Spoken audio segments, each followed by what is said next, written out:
कुंत भोज की सुता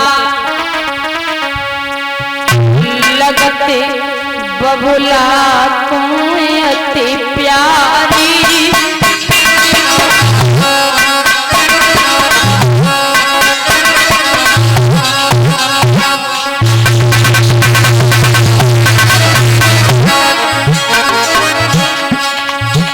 मैंने करी तपस्या बालापन में जब थी अमरवारी।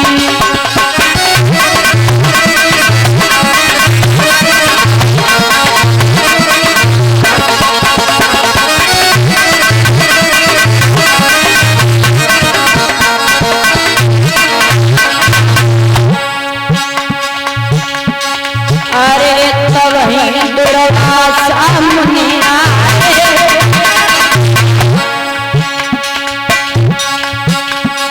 सूरज देव भय प्रगट मंत्र जप मने अंजाए।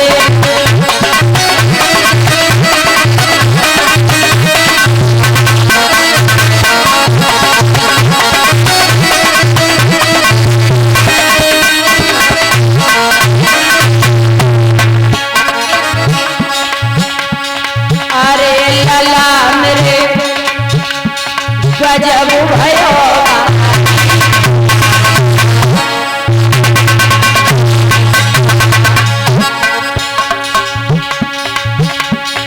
नौ महीना के बाद पूजत जन्मोयो तारी।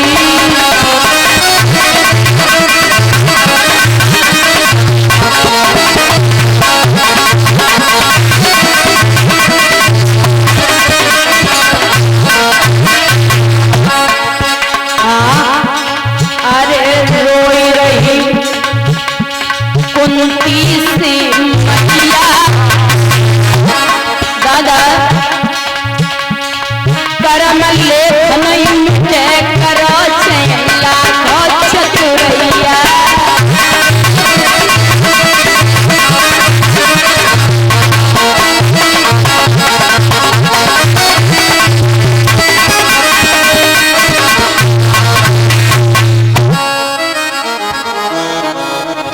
याद रखना,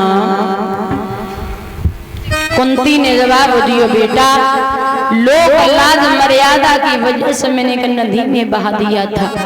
कर्ण बोले माँ जब तुझे नदी में बहाना था तो पैदा क्यों किया? तो कुंती रोने लगी, बेटा तुम खा जाना माँ की ममता। बोले मैं अच्छी तरह जानता हूँ कि तुम माँ कहलाने के लायक नहीं है। अरे कौन सी ऐसी माँ है जो बच्चा को नदी में बहा देती है? बच्चे को पैदा करके और नदी में बहा दिया। ठीक है मैंने मान लिया तू मेरी माँ है, बता क्या चाहिए? तो बेटा जो तुम्हारे पास 5 बाड़े हैं, हमने सुना तुम बहुत बड़े दानी हो तो दान कर लियो, वे 5 बाड़ा हमें दे देवो। बोले मैया तू बड़ी चालाक है, बहुत बातें बनाए लेते है। तू मांग रही है कि माँ के नाते तो तू 5 बाड़ ले जा। परशुराम ने कर्ण को 5 बाड़ दिए थे। दादा ये कर्ण है ना, परशुराम के यहाँ विद्या सीखने गया, छिपकर के विद्या सीखी। वो ब्राह्मण को विद्या सिखाते थे, क्षत्रिय को विद्या नहीं सिखाते थे। कर्ण ने छिपकर की विद्या सीखी।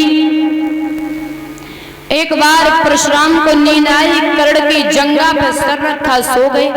कर्ण ने जगाया नहीं, बमरे ने आकर के कर्ण की जंगा को काटा तो उससे रक्त बहने लगा। परशुराम जब जागे तो वो रक्त देखा, बड़े प्रसन्न हुए, 5 बाण दे दिए हैं कर्ण को और कहा आप कहीं भी युद्ध करने जाओ, ये 5 बाण जब तक तुम्हारे पास में तब तक आप कहीं भी हारोगे नहीं। फिर एक बात दिमाग में आई है, झटका लगा दिमाग में। बोले एक बात बताइए, आप क्षत्रिय हो या ब्राह्मण?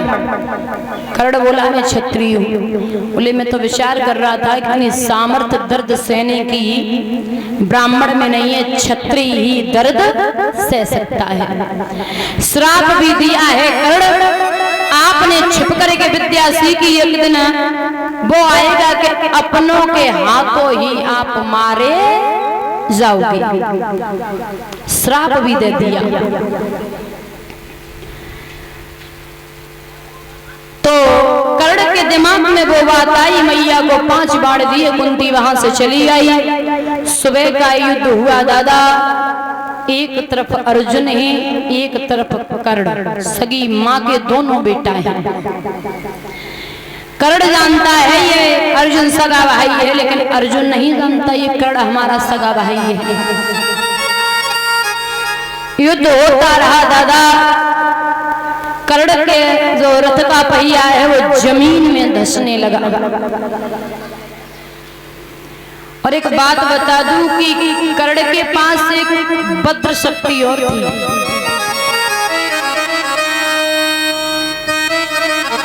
जब ये युद्ध करने के लिए पहुंचा तो सबसे पहले भीम को बेटा घटोत्कच, भीम का बेटा गया।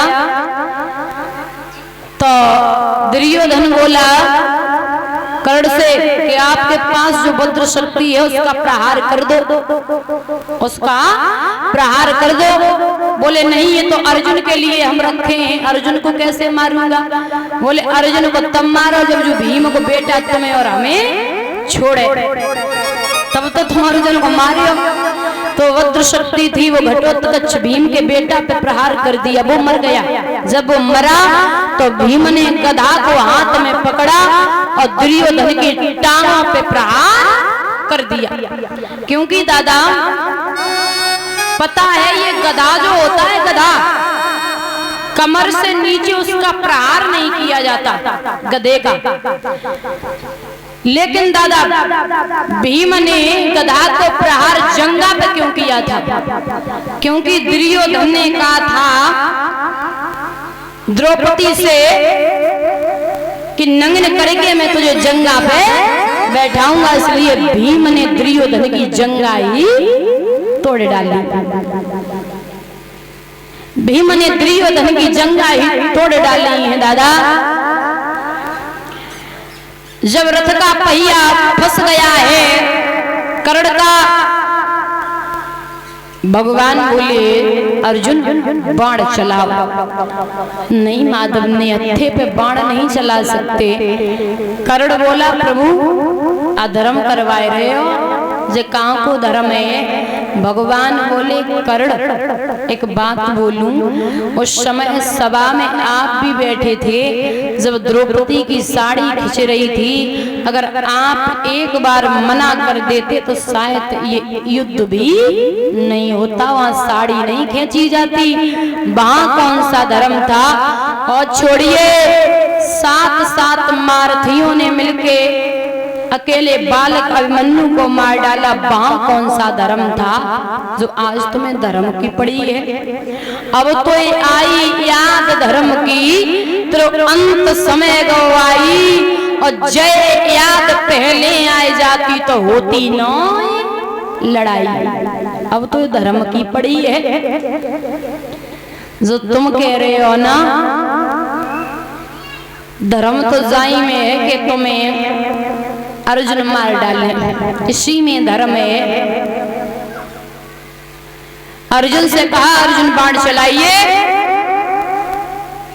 अर्जुन बोले प्रभु ये सामने जितने खड़े हैं सब अपने हैं, कैसे बाण चलाऊं माधव?